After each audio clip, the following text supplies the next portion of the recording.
que están en el interior y también la sustancia blanca que está periféricamente. Hemos hablado de los núcleos del fastigia o núcleo del techo, los núcleos globoso, emboliforme y el núcleo dentado o oliva cerebelosa.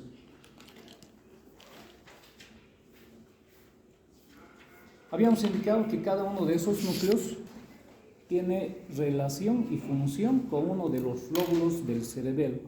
¿Qué lóbulos del cerebelo nosotros podemos recordar? El paleocerebelo, el neocerebelo y el arquicerebelo, o bien lóbulo anterior o paleocerebelo, lóbulo posterior o neocerebelo y lóbulo flóculo-nodular o archicerebelo, ¿no? Entonces, en alguna de las imágenes puede estar con uno o el otro, ¿no? Vamos a hablar un poquito de las conexiones que tiene cada uno de los lóbulos, porque hay que recordar muy generalmente la función que tiene cada uno de esos lóbulos cerebelosos. ¿Qué hemos indicado? El lóbulo anterior, habíamos indicado que tiene relación ¿con qué? El lóbulo anterior con el equilibrio es el arquicerebelo. Con el tono muscular, ¿no? El neocerebelo, movimientos voluntarios y coordinados, ¿no? Y finalmente el archicerebelo con el equilibrio. Bueno, eso es en forma muy general. Pero ¿cómo es que llegan a tener esa función? Entonces, para eso hablamos de unas vías que son aferentes y unas vías que son eferentes, que están relacionadas justamente con esa función o para cumplir esa función. Entonces, el paleocerebelo. Arené ha hablado no de lóbulos, sino de vías, ¿sí? De vías. Y dice, paleocerebelo o vía espinal, ¿no? Si ustedes relacionan, es en realidad lo mismo, simplemente que él lo está relacionando con la vía espinal. Bueno, entonces, el paleocerebelo está comprendido por el lóbulo anterior. En este lóbulo anterior nosotros vamos a encontrar algunos lobulillos importantes, como es la pirámide, como es la língula o úvula, y la función evidentemente es la del tono muscular, pero es un tono muscular coordinado, ¿no? Un tono muscular, si yo estoy parado en este momento, hay muchos músculos que tienen un tono muscular y tienen una relacionada con contracción muscular. Por ejemplo, mis extremidades inferiores, algunos de ellos están contraídos justamente para mantenerme de pie, pero hay otros que tienen un tono muscular. Entonces, movimientos asociados a la postura y la locomoción. Como es una vía espinal, para llevar a cabo esa función, necesita evidentemente recoger información de la vía propioceptiva principalmente, ¿verdad? De la vía propioceptiva. Hay que recordar que la vía propioceptiva recoge información de los receptores que se encuentran a nivel de las articulaciones, tendones, membranas sinoviales, etc. Porque me está manteniendo de alguna manera erguido, parado. Y esta información se recoge a través de tres vías. Dos son espinales, evidentemente, y una es de la protuberancia. ¿Cuáles son las vías?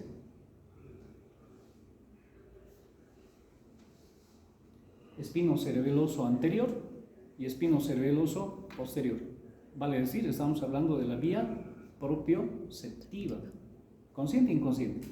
Inconsciente. ¿Verdad? Inconsciente. Cuando hablamos de anterior, ¿de cuál nos estamos refiriendo? Del paleocerebelo. ¿Del flexing o de Gowers? Del flexing, ¿no? Y el espino cerebeloso posterior nos estamos refiriendo al de Gowers. Unos recogen la información de extremidades superiores y los otros recogen la información de extremidades inferiores, pero los dos son de la vía propioceptiva inconsciente. Y esta que proviene de la protuberancia. Bueno, evidentemente, para recordar un poquito, propioceptiva, músculos, Esto más que todo es miembro superior cuando hablamos del ventral.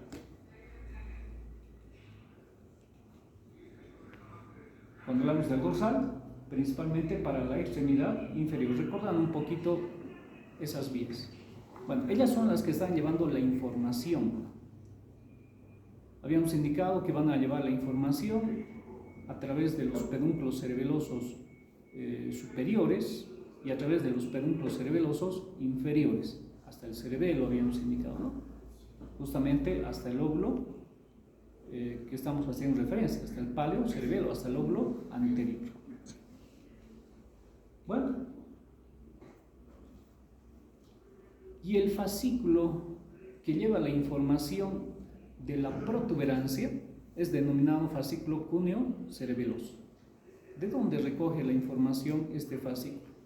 Principalmente de los músculos del cuello. Y aquí tenemos músculos importantes como ser el músculo esternocleidomastoideo y el músculo trapecio, que son los que van a mantener la postura de la cabeza, el equilibrio de la cabeza. Entonces, estos tres fascículos llevan la información hasta el lóbulo anterior.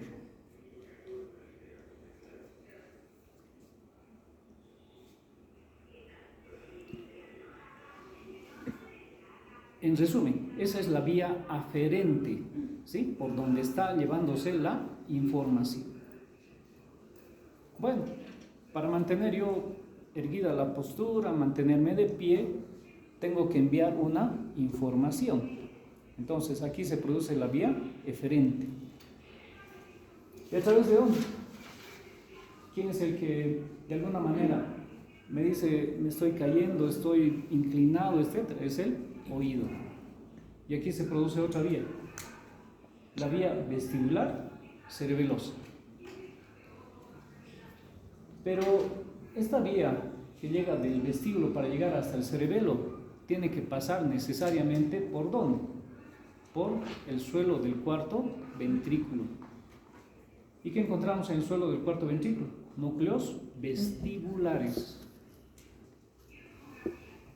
Pero como esta información tiene que llegar primero al cerebelo, irá desde el oído interno, desde los conductos semicirculares, donde se encuentran esos diferentes receptores, hasta los núcleos vestibulares, evidentemente, y de aquí van a pasar por el pedúnculo cerebeloso medio hacia el cerebelo. ¿Qué parte? El arquicerebelo. Y de aquí se envía otra información, nuevamente, del cerebelo, del arquicerebelo, hasta la protuberancia, hacia los núcleos vestibulares. ¿Y qué se va a producir? Una vía. Esta es la vía eferente. Es el fascículo vestíbulo espinal. Esa es la vía eferente. Y esa es la que al final nos va a mantener el equilibrio. Entonces, vean, hemos recibido una información por la vía propioceptiva, ¿no? Y para mantener parada la persona, se envía una información del cerebelo hasta la protuberancia, hasta el suelo del cuarto ventrículo, a través de un fascículo, que es el fascículo vestíbulo espinal, que es el encargado al final de mantener esa contracción en los determinados músculos que van a mantenernos de pie. Vamos a otro. El neocerebelo o cerebelo posterior. También se lo conoce con el nombre de vía cerebral. En Arené está así, con vía cerebral, porque está muy relacionado, está muy coordinado con la corteza cerebral. ¿Con qué fascículo? ¿Con qué vía? Con la vía piramidal. Recordemos, la vía piramidal es una vía motora, ¿no? Gracias a esa vía motora nosotros tenemos una contracción de los músculos. Pero esa contracción de los músculos, ¿cómo sería sin la intermediación del cerebelo? O sin la presencia de otro fascículo, el rubro espinal, por ejemplo. ¿Cómo serían estos movimientos? Serían muy ásperos, ¿verdad? Serían muy groseros, serían muy vagos. ¿Quién le da la finura a esos movimientos? Justamente el cerebelo. Bueno, entonces, En este lóbulo, ¿qué vamos a encontrar? Algunos lobulillos, el declive, el folio, el tuber. La función, armonía de los músculos, la coordinación de los músculos, la simetría de los músculos, ¿no? Metría dice aquí, ¿no? Distancia de los movimientos, o sea, yo para caminar voy a medir, ¿no? Más o menos qué distancia voy a avanzar. Eso se llama metría. Pero estos movimientos tienen que ser completamente simétricos, ¿no? Si bien está en el lado izquierdo, también tiene que ser en el lado derecho, tiene que haber una simetría. ¿Cuáles son las vías aferentes entonces? Como tiene mucha relación con el cerebro, vamos a encontrar una vía pontina, pero también vamos a encontrar una vía vulvar. ¿Y qué encontramos en ambos órganos? Es substancia reticular. La substancia reticular, habíamos indicado que una de ellas es pontina, o sea, hay en la protuberancia y también hay en el bulbo raquídeo.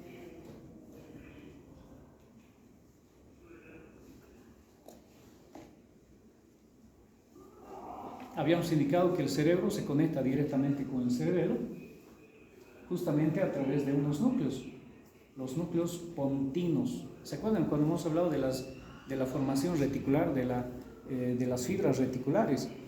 Hemos indicado que este fascículo piramidal, que va a atravesar la protuberancia, hace conexión con los núcleos, ¿no? Los núcleos pontinos. Y de estos núcleos pontinos habíamos indicado que hay otras fibras, las fibras pontocerebelosas. Toda esta formación, todo lo que se está formando, habíamos indicado entre las fibras longitudinales y las fibras transversales, da lugar a la formación de la sustancia reticular, habíamos indicado en ese momento. Y evidentemente, ¿no?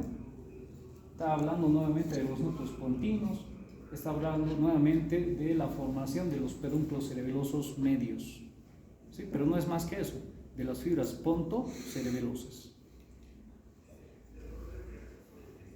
Entonces, se origina en la corteza cerebral, conjuntamente las fibras piramidales, va a llegar hasta la protuberancia y de la protuberancia va a pasar al cerebelo. Entonces esta vía se la conoce también con el nombre de córtico póntico cerebelosa. Pero si nos quedamos solamente en la protuberancia, van a ser córtico pontinas. Y si hablamos solamente de la protuberancia, van a ser pontocerebelosas. Son esas fibras que hemos mencionado. Pero aquí estamos hablando ya en forma general, desde la corteza hasta el cerebelo. Otras vías, pero esta vez las que se originan a nivel del bulbo raquídeo. ¿Qué hemos encontrado en el bulbo raquídeo? La oliva cerebelosa, la oliva del bulbo raquídeo, ¿no? Una formación que mide aproximadamente 1.5 centímetros. Por encima de la oliva podemos observar el origen aparente de algunos pares craneales, etc., ¿verdad? Esa oliva. Pero esta oliva es un núcleo. Y de este núcleo se originan justamente fascículos que van hacia el cerebelo. Entonces aquí tenemos una segunda vía, córtico, olivo, cerebelosa. Vale. Y otra, que esta es también a nivel del bulbo raquídeo, pero que está conectado con la sustancia reticular del bulbo raquídeo. Debe nombre, el córtico retículo cerebeloso. Entonces, sustancia reticular, vía cerebral. Y aquí podemos observar justamente esas diferentes vías, fibras, que están atravesando los pedúnculos cerebelosos. Aquí no solamente estamos observando el medio, que es el principal, ¿verdad? Es el más grueso, sino también los pedúnculos cerebelosos superiores. Aquí está con 8, y también la del bulbo raquídeo.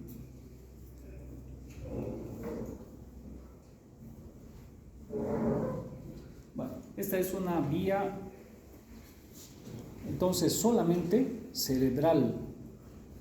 Como están viendo, la mayor parte de las fibras son corticales, ¿sí?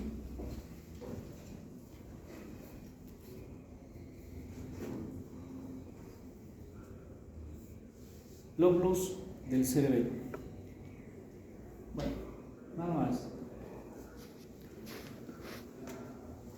Entonces, cada uno de los lóbulos evidentemente tiene una función determinada. En el primer ejemplo que hemos visto, hemos hablado no solamente del fascículo o del lóbulo del paleocerebelo, sino también del archicerebelo. ¿Sí? Los dos se están coordinando, ¿verdad? Para mantener parada la persona, con el tono muscular, etc. Y esta última es específica para los movimientos semivoluntarios. Cuando hablamos de semivoluntarios, quiere decir movimientos. ¿Quién es el encargado de producir los movimientos? La vía piramidal, ¿no? Entonces, de eso se habla de vía cerebral. Bueno, después de cerebelo, ya nos toca directamente cerebro, ¿no? Ya muchos de ustedes en prácticas han visto justamente este órgano nervioso, el órgano más importante, donde se encuentran las principales funciones corticales del cuerpo. Tiene varios centros nerviosos. Si vemos la coloración del cerebro, tiene una coloración un tanto más oscura que la del bulbo raquídeo, de la protuberancia o bien de la médula espinal. La corteza cerebral tiene la misma coloración que la del cerebelo, vale decir, tiene una coloración grisácea. Tiene una forma ovoidea, ¿no? Está cubierta por las meninges, en este caso se denominan meninges craneales.